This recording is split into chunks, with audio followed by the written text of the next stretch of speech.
Nancy Lowry, the longest living bone marrow transplant survivor in the world, and her twin sister bone marrow donor Barb, discussed their history-making transplant in August 1960. My name is Nancy Lowry, and in August of 1960, I had a bone marrow transplant from my twin sister Barb, and it went from being experimental to becoming the very first successful bone marrow transplant ever performed. Nancy Lowry and her identical twin sister Barbara grew up with their parents and their older brother George in Tacoma, Washington. When Nancy was 6, she developed a blood disorder called aplastic anemia, a condition in which the bone marrow stops producing healthy blood cells. In 1960, there were no treatments for aplastic anemia. Nancy remembers aplastic anemia as a dramatic and terrifying event. I remember I was bleeding from the gums, and so my mom was feeding me ice chips from a bowl, and I was laying on my brother's bed, and then I remember she kind of scooped me up and took me to the pediatrician's office, and I was sitting on the exam room table, and he came in and he looked at all the bruises on my arms and my legs, and he picked me up and carried me across the street to the hospital. That was at Mary Bridge Children's Hospital in Tacoma. Basically, what I remember about Mary Bridge is lying in a dark room and people coming in and poking me all the time. And I don't know whether the blinds were closed most of the time. I just remember being in a dark room. And then about 3 weeks later, I was transferred to University Hospital in Seattle in the back seat of my aunt's car. She put a mattress in her car. She was kind of one of these take charge kind of people. And I remember lying on the mattress in her car, and she let me wear her pink pajamas. She had these pink baby doll pajamas that I just adored. And so she let me wear those. Nancy's condition deteriorated rapidly in Seattle. The doctors told her parents she had only 1 week to live. But then there came a ray of hope. Dr. E. Donald Thomas, who had been experimenting with bone marrow transplantation in New York and would later go on to win the Nobel Prize for his pioneering work in the field, was invited to Seattle to discuss the results of his work thus far. The young doctor who was caring for Nancy, named Marino Robbins, attended the talk. Dr. Thomas expressed frustration that bone marrow transplantation had not yet cured anyone. After the talk, Dr. Robbins rushed up to the podium and told Dr. Thomas that he had the perfect patient, a child with aplastic anemia who had an identical twin. Dr. Thomas agreed she was a good candidate for a transplant. And I really only understood this story about 3 years ago. I thought what happened is that somebody at the hospital had called Dr. Thomas, who was the pioneer in transplants, and had asked him to come out and help with my transplant. And he got on a plane and he came out. And that's what I always thought. Well, that's not really what happened. There was a doctor in Seattle named Dr. Finch, who was a hematologist, and he had worked with Dr. Thomas in Boston. And then he came out to work at the University Hospital in Seattle. And in the summer of 1960, he invited Dr. Thomas to come out and talk about leukemia and transplants and the problems with graft versus host. He didn't come with a plan to do my transplant. That was totally serendipitous. So after his talk, the pediatric resident who was taking care of me walked up to him at the podium and said, "We have this little girl upstairs who has aplastic anemia, and she has a twin. And would you help us?" And then I got a transplant like that week. Nancy's twin sister Barb was the key to getting the transplant. Since she was an identical twin, there was little risk that Nancy's body would reject Barb's bone marrow, or that a serious complication called graft versus host disease would develop. The doctors asked 6-year-old Barb if she would donate her bone marrow. At first, she said no thank you, thinking that they were going to take all of her bone marrow. But after further explanation, Barb agreed. The first day I went to the hospital, the nurse just kind of pointed down the hall and said, "Her room's down there." So the nurse didn't even go with us to the room. Just Mom took me down there.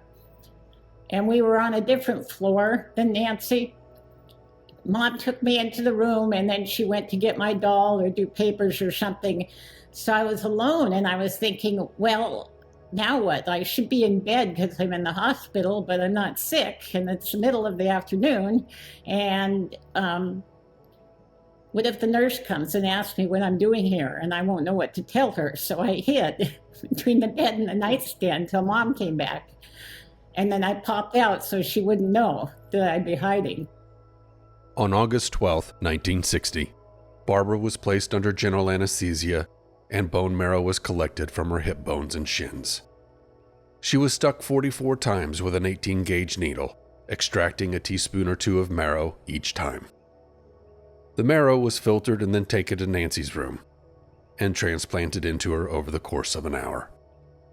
And I didn't complain of any pain, and I don't remember pain. I remember being in the operating room and looking up, and all these doctors were looking at me through the ceiling. And I thought I was just imagining what it looked like to me. And somebody said there is an OR, because it's a teaching hospital, where they have a window in the ceiling where the students can look down on the table. Nancy's blood count steadily started to improve, and she was up and out of bed and on the move. I remember as I felt better getting up in a wheelchair. And one day my aunt was pushing me around the ward in the wheelchair. And the nurse came up behind her and grabbed the wheelchair out from underneath me and said, "Walk. It is time to walk." Well, we were riding a trike. This was a bigger trike. And the halls were circular. So like the nurse's station and all that was in the middle, and then the rooms were on the outside. And so the hall was circular, and we'd ride the trike around and around. And Nancy was riding the trike, and I was riding on the back. I was standing on the back plate. And because we had Dr. Robbins and then Dr. Finch, and we thought that was funny that they were bird names. So I was going, "Dr. Robbins is a bird," probably way too loudly. And Dr. Robbins called me in his little office and told me I needed to be more gentle with Nancy. And I was a little offended because she was riding the dang trike. I was just hanging on the back. And if he had told me, we were being too noisy for the other patients, I would have understood that, But, or maybe he was just embarrassed that we were calling him bird. So I never have had any complications. I didn't have graft versus host. I was basically in the right place at the right time. And so I like to think of it as, I basically made it home free. I think that the gift that I've been given is these last 3 years. So about 3.5 years ago, I became aware of BMT InfoNet, the Blood and Marrow Transplant Information Network.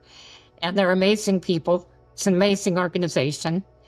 And I was telling Susan about my transplant. And then she consulted with Dr. Applebaum at University, at Fred Hutch Cancer Center.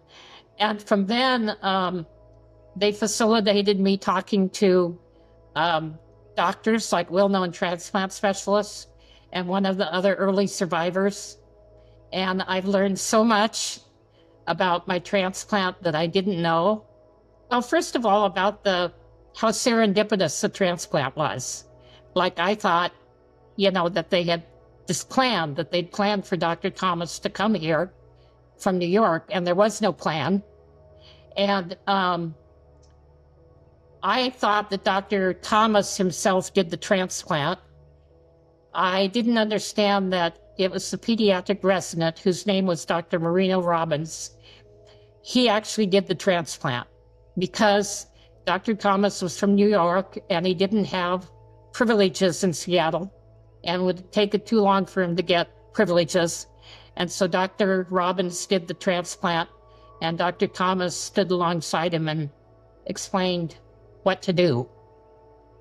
And so I didn't really understand that until later.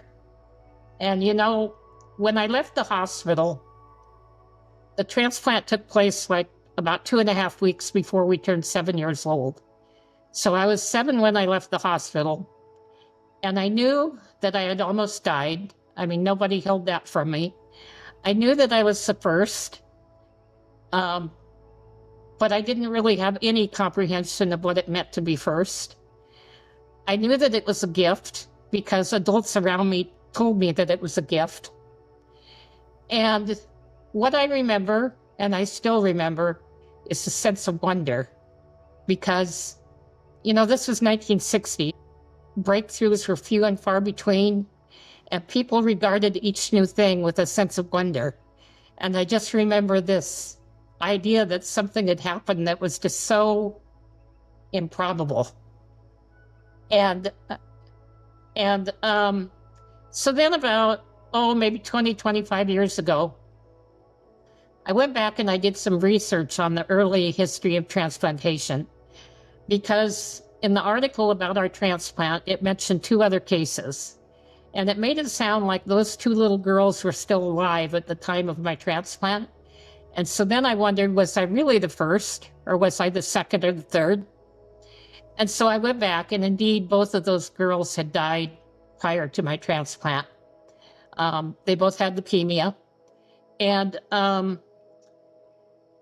what I found out, though, is I read every reference that was attached to that article. And then I read other journal articles, and then I read newspaper archives because I'm a genealogist. And every transplant that I read about, the child died. Every single one. And then I knew that I was the first, but I also finally appreciated that the success of my transplant had come at this cost. This terrible cost of all these people who died. I don't feel like people talk about survivor's guilt, but I feel very, very humbled that it was that hard, and one of the things that these doctors gave me that I talked to in the last couple of years was they explained what the world was like in 1960 and how hard it was and what everybody was up against, not just the patients and the families, but the doctors and the researchers and the ethicists. And on one hand, you had newspapers shouting out the news that 5-10 years from then, no child need ever die from leukemia again. And this was like in the mid to late 50s before my transplant. And on the other hand, there were doctors and researchers saying that bone marrow transplants were never, ever going to work. You could never get past the point of rejection. And if you couldn't cure the cancer, it was just going to come back, whether it was leukemia. Leukemia, kids lived maybe a few weeks to a few months. I remember reading this article, kind of a memoir that Dr. Applebaum had written about Dr. Thomas after Dr. Thomas died. And I had the impression that there were maybe a couple of dozen bone marrow transplants that had been attempted before mine. And in this article, Dr. Applebaum said, between 1958 and 1962, there were 154 attempted transplants, and they all died. And so I survived in 1960. There was a second successful transplant, also in Seattle in 62, and then a third one in 63. And even through the rest of the 60s into the mid 70s, there were still so many more failures than there were successes. One thing I still remember is us talking about that sense of wonder that I observed when I was a child. And when I grew up, I became a nurse, and I became a public health nurse. And I primarily worked with kids with special needs. And I remember seeing kids with either prematurity or certain genetic conditions who either didn't survive or had very poor outcomes at the beginning of my career. And at the end of my career, kids with those same conditions were born and doing just fine. And I'd sit there and think, but, what a wonder. Yeah, I think that there's this societal expectation, whereas before in 1960, there was a sense of wonder and awe and appreciation. And there was this sense that those advances were hard won, that people recognized that that took a lot. And now I think the pace of technology has become so rapid that people just expect the treatment to be there. Like they expect that the doctor has one more miracle to pull out of their hip pocket. And so when things don't go well, then, of course, people want to blame somebody and think that, oh, the doctor wasn't good enough or the hospital wasn't good enough, when, there's limits to what medicine can do even today, even given the best of care. Because my parents were educated and they trusted the doctors. They, it's like they believed the doctors would do what they had to do, even though they knew that there was a chance it wasn't going to work.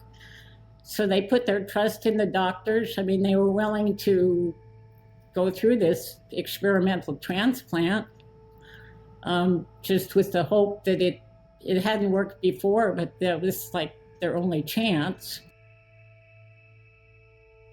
I think that this past 3.5 years since I started working with BMT InfoNet has just been this most incredible journey.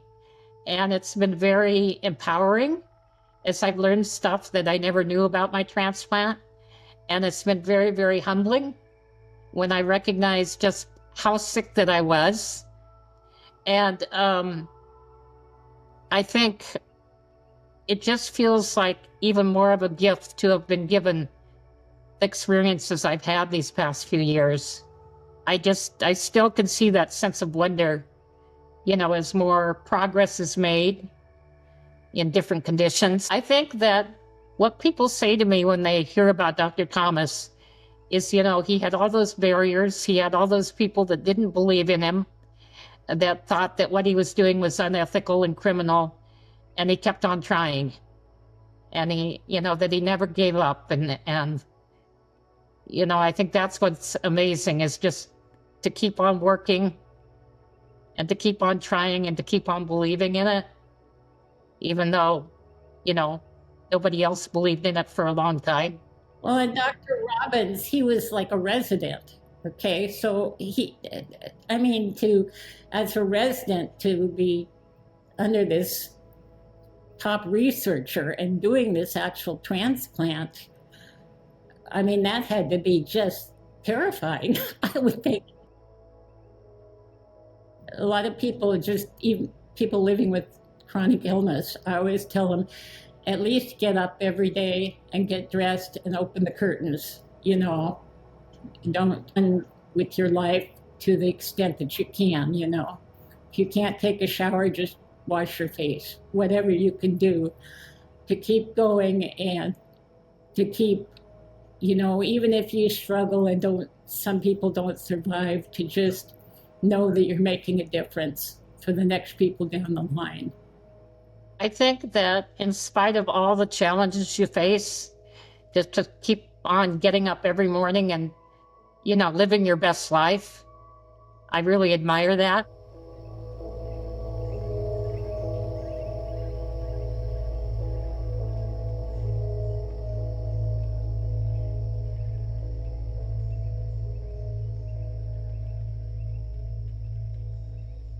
For more information, to sign up for our newsletter, and to connect with us on social media, visit bmtinfonet.org.